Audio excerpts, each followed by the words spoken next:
Udhna police સ્ટેશનમાં 5 ઓગસ્ટના રાત્રે 22:45 વાગે એક ગુનો દાખલ થયેલ છે. આ ગુનાના જે ફરિયાદી છે એ પંચાનંદ મહાદેવ પ્રધાન, જે ગંજામ જિલ્લા ઓરિસ્સાના વતની છે અને હાલ સુરત કોસાડાવાસ ખાતે રહે છે. એમણે આ ગુનાના જે આરોપી છે ઉપેન્દ્ર ઉર્ફે હરિઓમ જુરિયા બિસોઈ, જે પણ ગંજામ ઓરિસ્સાના જ વતની છે અને હાલ પાંડેસરા ખાતે રહે છે, તેમના વિરુદ્ધ આ ફરિયાદ આપેલી છે. બનાવ જે છે એ જાન્યુઆરી 13 થી જાન્યુઆરી 2015 ની વચ્ચે બનેલો છે, જેથી આઈપીસી 420 અને 120 બી હેઠળ આ ગુનો દાખલ કરવામાં આવેલો છે. બનાવ એ રીતનો છે કે જે ફરિયાદી છે એમને આ આરોપી ઉપેન્દ્ર પ્રધાનમંત્રી આવાસ યોજનામાં ઘર અપાવશે એવી લાલચ આપી અને એમની પાસેથી પૈસા લીધેલા હતા જાન્યુઆરી 13માં. અને બાદમાં એમને એવું પણ જણાવેલું કે તમારા જો કોઈ રિલેટિવ્સને આ રીતે પ્રધાનમંત્રી આવાસ યોજનામાં ઘરની જરૂર હોય તો હું એમને ઘર અપાવીશ. આ રીતે 2 વર્ષની અંદર એમણે કુલ 12,60,000 રૂપિયા ફરિયાદી મારફતે એમના અને એમના રિલેટિવના 12,60,000 રૂપિયા મેળવેલા હતા.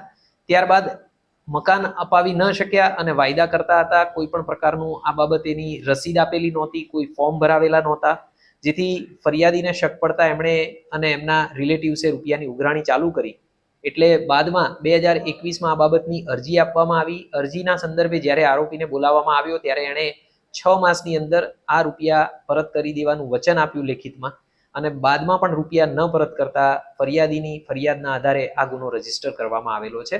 હાલે આ જે ઉપેન્દ્ર ઉર્ફે હરિઓમ જુરિયા બિસોઈ જે આરોપી છે એને ગઈકાલે તારીખ 6 ઓગસ્ટના સાંજે અરેસ્ટ કરી લેવામાં આવેલો છે અને હાલમાં એની પૂછપરછ ચાલુમાં છે.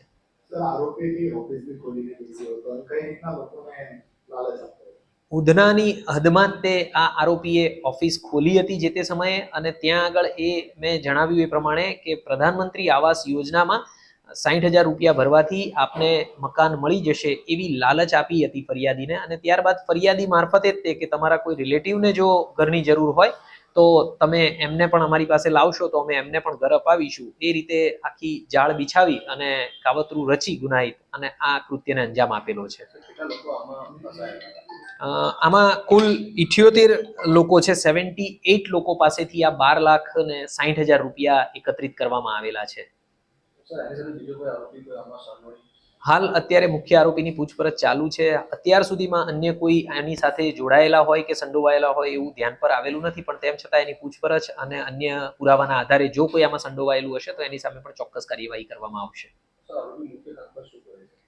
જે આરોપી છે એની ઉંમર પણ ઘણી વધારે છે. એ પણ અત્યારે બીજું કોઈ કામ કરતો હોય એવું ધ્યાનમાં નથી. ઘણા લાંબા સમયથી એ બહાર હતો અને અત્યારે જસ્ટ હમણાં આવ્યો છે. અમારે જાણ થઈ એટલે તાત્કાલિક પછી ગુનો દાખલ કરેલો છે. સુરતમાં હાલ કોઈ કામકાજ કરતો જે ઓરિસ્સાના વતની છે, ગંજામ જિલ્લા ઓરિસ્સાથી એ બિલોંગ કરે છે, એટલે જે ઓરિસ્સાના વતની છે એમને પ્રધાનમંત્રી આવાસ યોજના હેઠળ આવા પ્રકારના મકાનો અપાવવામાં આવશે એવી લાલચ આપી હતી. એટલે જે ઓરિસ્સાના વતની છે અને સુરતમાં કામકાજ માટે આવેલા છે, મજૂરી કામ માટે આવેલા છે, એવા લોકોને જ ટાર્ગેટ કર્યા હતા એણે. જગ્યા કઈ બતાવતો હતો?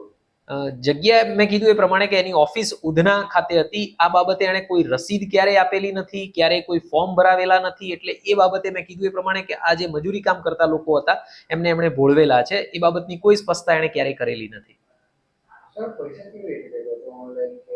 નહીં, એ પૈસા જે છે એ મુખ્ય ફરિયાદી જે આ પંચાનંદ મહાદેવ પ્રધાન છે એમની પાસેથી એમના રિલેટિવના પૈસા એણે કેશમાં જ મેળવેલા હતા.